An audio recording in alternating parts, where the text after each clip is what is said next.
This is the Global Podcast Network, where executives and professionals connect, share, and inspire. Stay tuned for the conversations that drive success.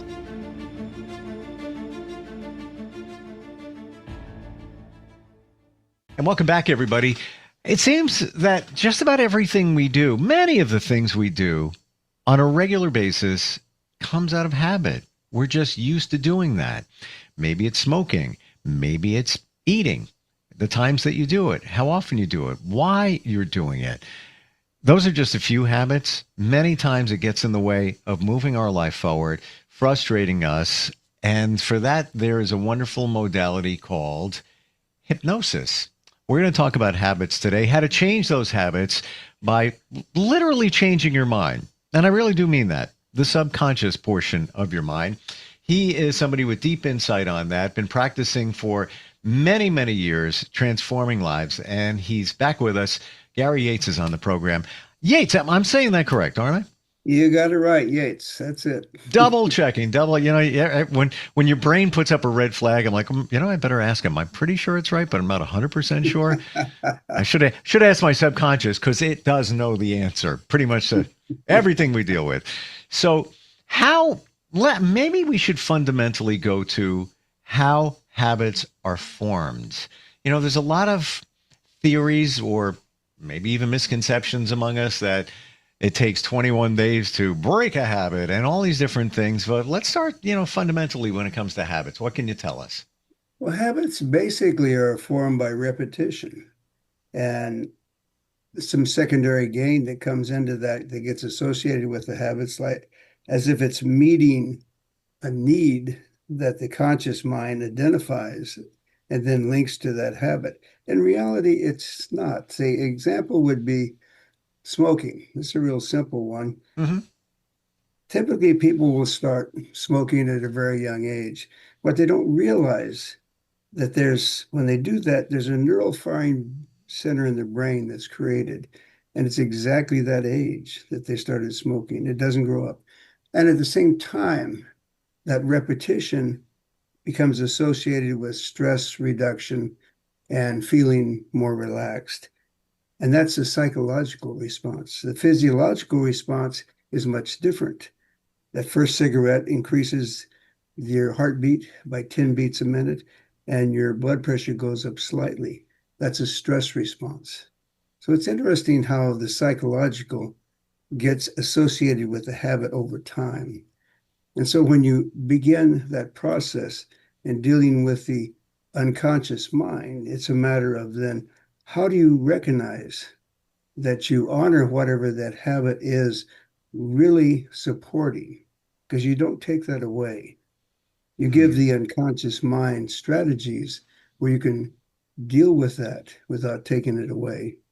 And I use a process which really you align what we call the quantum level. It could be a spiritual level, whatever you want to call it. You empower that to begin with. And then you use that to create new associations that will substitute for the smoking. And that's a critical part of it. Of any habit, you have to do that. And you say, well, is it 21 days? No, it's 66 days. That's the time that it takes to overcome a habit. And when you build a strategy, it's 3 times a day for 66 days, and then you're free of it. See, because people say, well, for example, in smoking, you're done with the physiological part of the habit in 72 hours. The psychological happens for a lifetime unless you interrupt that pattern. And so, go ahead. Outside, and thank you for that. I just wrote that 66 days. I always wondered about that. It's often been said that you outside of hypnosis, you replace one habit with something else because you're doing a habit because you're deriving some pleasure from it. There's always a win from it. There's always something. You're not just doing it just because. You're getting something out of it. Yes. Replacing it with something else. Does that work with hypnotherapy as well? Is that one of the secret sauces? You do that. What's called is a process when you begin a habit. you build what we call an anchor. An anchor is a trigger for a positive association that is related and replacing those old satisfactions that you got from that smoking or drinking or any of those. But you need to recognize that you can't just take something away that it has a positive benefit as far as the unconscious mind is concerned. You have to replace that with a strategy that's going to really build health, transformation, and wellness. And once you do that, the person is well on their way to stopping. And there's strategies, there's protocol, and all of those things. So let's look at the journey of someone who is trying to stop smoking, and they come to you for hypnosis. Mm-hmm. And where would the replacement be? Can you walk us almost from the beginning? And I know, we have limited time here, but just kind of walk us through how that might work. Well, basically, what I do when someone comes in, I schedule, and I don't work like all other hypnotherapists do. I schedule a complimentary Zoom session to begin with before they see me in my office. And I can do the second session by Zoom too, because it does work. The reality that person has to deal with is, am I willing now to stop? And so I want to assess that because I'm not willing to take their money unless they're committed to this process. Yep. See, in smoking, it's a type of thing where it's contrary to eating or something like that, because you can't stop eating. But smoking, you stop eating. So it's a different protocol. And when you do that, I want to initially go through, number one, make sure that they're committed to this process. Number two, then I'll install that initial process of creating that anchor, the initial thing. Number three, I want to make sure when I get done with that session that I believe and they believe that they have a 60% chance of moving ahead. If I don't believe that, I'll give them some assignments before I'll take them as a client. My goal is for them not to spend their money unless they're going to be smoke-free. And I've been pretty successful at that. So I've heard stories, everybody's different, but I've heard stories of hypnotherapy as little as one session. Somebody could be not smoking anymore. Is that possible? Well, it's actually with me because I do the screening session. That's a complete session. They do experience it. Let's factor that one out. So just when you get right down to the meat and potatoes. The next session, it's one session. They'll be smoke-free. Amazing. If they choose to be. And that's that's not a cop-out or anything. You need to want to make that change, or else it's not going to work. That's just the way it is. And I've shared with you before, hypnotherapy, wonderful, changed my life. I've suggested it to others I'm very close to, and they bailed after 3 sessions, and they said, it's not going to work. It's not going to work. I know their personality. I know that they weren't open to it. I just know. I'm not just saying that. I just know. If they stuck with it, it absolutely would have worked. Yeah. And I wouldn't take that person. I would screen them out. I would say, these are things you have to do before I take you as a client. What would somebody have to do? Let's talk about smoking. Once that, call it 2 sessions, the intake and then the actual hypnotherapy session are performed, what are they, anything they have to do in terms of maintenance or anything like that? Oh, after the second session or between the screening and the first session? Let's look at both. Okay, between the screening and the first session, I want to find out what kind of cigarettes they're smoking. They're usually a filtered, mentholated cigarette. So then I say, okay, the next thing you're going to do, I schedule is a week apart from that. And then I will schedule them to immediately stop smoking that one and go to a Camel's unfiltered cigarette. That's enough to gag a maggot. Okay. and then I ask them to count the number of cigarettes they're smoking, which is Camel's unfiltered, the next day. And then I want them to reduce it by 1 on progressive days. Now, because that shows the unconscious mind that I'm really serious at cutting down, but they have to cut that and they have to do this with discipline. Now, 3 days before that, I asked them to increase the amount of cigarettes. And then the next day, they reduce it in half -1. And the night before, the last cigarette they have, they're going to power smoke. By that, it's that'll be the last memory they'll have. That's enough to make anybody almost wanting to throw up, to be honest with you. I don't want them to throw up, but that's the last memory. And when they the next day before they come in, they have to have no cigarettes at all, because I want them to have that craving before they come in. And then the first thing I do, I show them how to pop that craving. And it's real easy.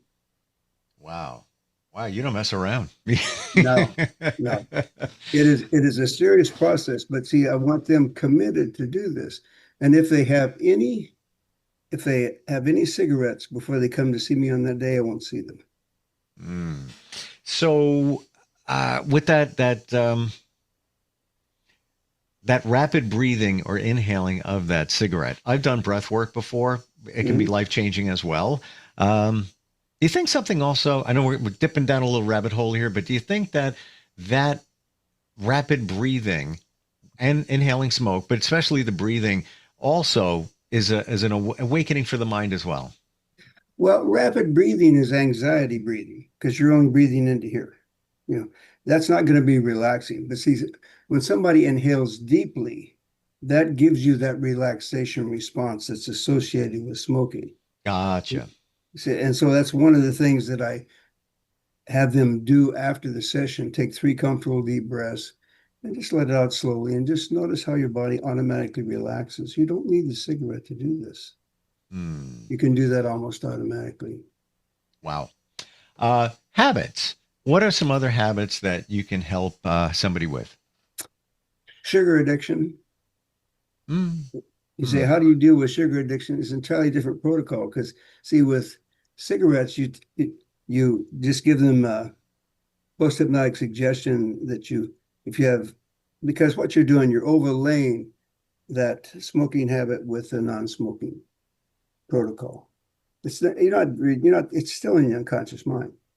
The person has another cigarette, it activates the other one. Now, with eating, it's a type of thing. The person has to decide what do they want to eliminate, because you cannot eliminate sugar from your diet, but you can eliminate certain things. Example, this one lady that came to me, it was crackers, not sugar, but crackers. And she would get a box of wheat thins and start in and eat the whole box. And so it was a matter of, I say, do you want to not like wheat thins? And she says, well, yeah, I just want to eliminate them. I said, if that's what you do not want, then I did the association with wheat thins with the most horrible thing she's ever tasted in her life. And each and every time that she would bring that wheat thin near her mouth, that horrible taste would occur. And that eliminated wheat thins from her diet from that time on. I find that fascinating why it was wheat thins. And I like to process things. So I look at that. And what comes up for me is, aside from the satisfaction of eating something, you're carb loading. Yes. And also wheat thins. In the mind, we hear the word wheat and we may think, well, it's not a cookie. It's a wheat thin. The word thin, wheat, it's a small amount if you don't eat the box, and That's it's right. wheat. So the perception is, well, it's not the worst thing. It's kind of healthy for me. I got a little fiber in there. And that's it. The rationale that goes on there. Yeah. Well, the conscious mind can rationalize and justify and make excuses all the time. Right. And typically it does when eating is one of those things it has.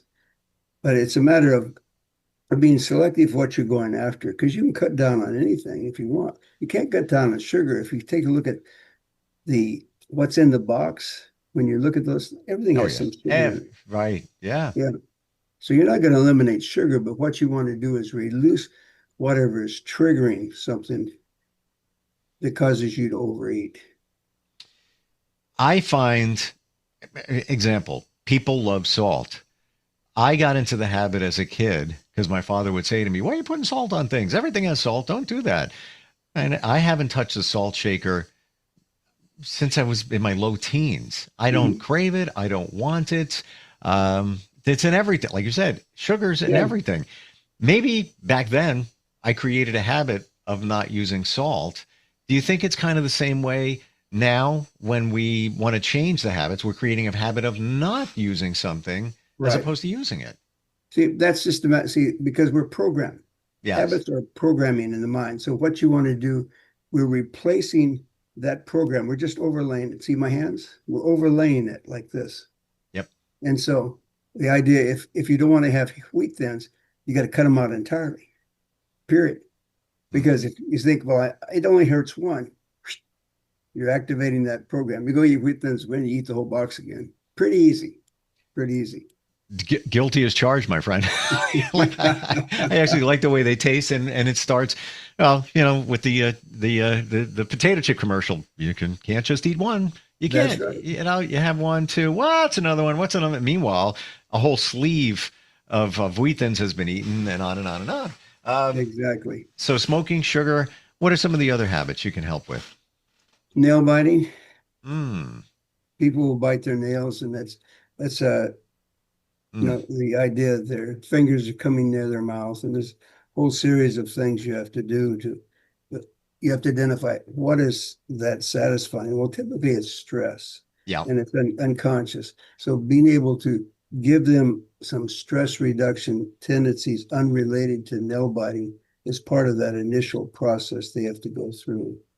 And once you have that kind of firmly in place and you build on it, then the other thing is as that the nails are coming to their hand, all of a sudden their hand can become extremely heavy, like it weighs 40 pounds, and it will Oh. fall away from the mouth. And so Hmm. that's one of the strategies. It depends on the individual because one of the things when I'm working with a person, their body is going to tell me what they need. And so the idea is being carefully watch that and respond to it. And that's what a good clinical hypnotherapist does. How, okay, interesting. The body tells you or us what it needs. So there's Yes. many different modalities. I think we Mhm. maybe talked about muscle testing and things like that. Yeah. Um, how do you determine what the body needs or doesn't need when you're in a session with somebody? Basically, when I do an intake, I have a lot of information in terms of screening and what's going to happen. And knowing what has been their trigger, and then what would be association, the opposite of that trigger. And then I check it out just to see the reaction to them. When I say, well, what would be something that would be a substitute if you were had that come to mind? And if they don't think of anything, that's fine. Then I would say, and then I kind of drop inside and see what comes to me. This is tapping into that quantum energy field myself. And then something will come out, and I'll just say, I'm curious. Hmm. What would this be like? And they're either going to say yes or no. If they say yes, then I'm going to build on it. We're going to experiment. And I would just say, we're going to experiment with strategies. I want to see what works for you. And as we do that, there's no such thing as failure. We're just getting feedback on what's going to work and what's going to not work. And I'm not worried about it not working. The most important thing is this is your mind. We want to find out what works for you. See, it's important with any hypnotic client. They can't fail. There's no such thing as failure. It's just getting feedback. And once they buy into that, they're opening to really change in a way that will transform their life. Back to nail biting for just a moment. Yeah. Through hypnosis to make somebody believe that their hand weighs 40 pounds and it's hard to even lift it up to the mouth to bite the nails. Mhm. You got to lift your hand up for other things in life. How does somebody make that in their mind, subconscious, the determination that, oh, it's only 40 pounds when I'm bringing it to my mouth to bite my Well, it's nails? very specific because the post-hypnotic suggestion, whenever your hand comes to your mouth to chew on the nails, automatically you may find that that hand becomes very, very heavy. Not only does it become very, very heavy, it's harder to lift. You might find it just automatically dropping, and you become aware of the decision that you make to be nail bite free for the rest of your life. And that would be the post-hypnotic suggestion you give. Wow. So essentially, are you helping us open up the area of our mind that needs to get the suggestion. It's Yes, almost like the key to it. You've handed us the key. We're doing it. You're just helping us. absolutely. No, see, basically, a clinical hypnotherapist is just an educator showing you how to use your unconscious mind. Mm. Because the unconscious mind is a factor of emotions, memory, and automatic behaviors. And that's what you're really programming, interrupting, and re-educating. And so it's just a matter of people stepping into their own power, which is the power. If you step into that quantum energy, it's so much easier. And people will say, well, it's quantum physics, but it's also called spiritual energy. I would love to dig into that next time we get together. Go down the energy road, if you will, because that We can do that. is one of those things that radically makes you different in this field where you harness the power of energy, which is real. We're not making this up. Scientifically proven time and time and time Yes, again. absolutely. And spirituality. We're not talking about religion. If you No, want, not at all. if you Not want to at all. connect it to that, that's fine. Whatever you want to do. And hypnosis, the blend there of all of that.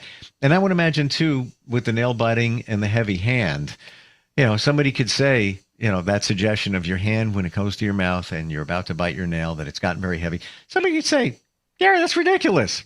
No, I don't believe that. That's not. And that's your choice. Then I guess maybe we'd come up with another suggestion to get it Exactly. done.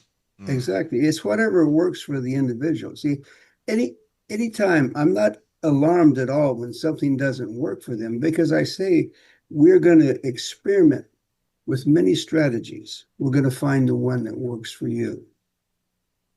I want to build in success for them. It's their mind. It's that mind. Final question on habit building Mhm. and 66 days. Right. Would that also apply to, let's say, somebody wants to get in the habit of going to the gym, and maybe they start for a week or two, then they kind of wane off, and but they really, really want to achieve better fitness, lose weight, all of that. Would that be, if you can stick with it for 66 days, you should be able to lock it in? You can lock it in, but see, there's ways when you get to that, you want to make it enjoyable. Well, yeah, there you go. See, it has to be enjoyable. Otherwise, after 4 days, it's not enjoyable. I'm going to stop. You see what I'm saying? Yes. So you have to break through that pattern. So it's a matter of understanding where that person reached that point where this is no longer fun. I'm going to stop. And typically they don't have a trainer. The trainer, if they have a trainer, the trainer will kind of help, a good trainer. And I've seen bad trainers too. I got you. Yeah. And so if they help them to move beyond it. Yeah, but you can do that. That's the most important thing. When you step into the power of your unconscious mind, you can transform your life. That's what it's about. And it's funny, I said earlier with your validation that there needs to be some pleasure connected to the habit. Exactly. So I didn't even consider that with the 66 days in the gym. And what can be the positivity coming from that? Well, I feel better. The rush of endorphins, the chemicals released, and being mindful of all of that can be the positive if you want to look at it that way. And spot on with the trainer. I've been through a few. I had one, and she's a very good friend, about 3 years ago. Best shape of my life. Her schedule changed, my change. I'm actually going to re-engage her soon because I'll be honest with you, it wasn't enjoyable. She's a drill sergeant. She doesn't take anything. Yeah. No, when you go to a trainer, see, they're going to hold you accountable. Yes. See, an accountability partner is critical when it comes to changing that habit of going to a gym. Beautiful. You can do this virtually for anybody anywhere. Yes. Best way to reach you, Gary, how do we find you? You can give me a call, 916-202-3646. That's the best way to do it. Or And you can send, and your website? You can send me an email, coachyates@gmail.com. The last name is Yeatts, coachyates@gmail.com. And I'll respond. And website, GaryYates.net. Yes, GaryYates.net. Beautiful. Love your approach, Gary. Love talking with you. We're opening the door to energy if you're good with that next time we get together. Fantastic. Thank you. We'll be right back. This is the Global Podcast Network, where executives and professionals connect, share, and inspire. Stay tuned for the conversations that drive success. This is the Global Podcast Network, where executives and professionals connect, share, and inspire. Stay tuned for the conversations that drive success.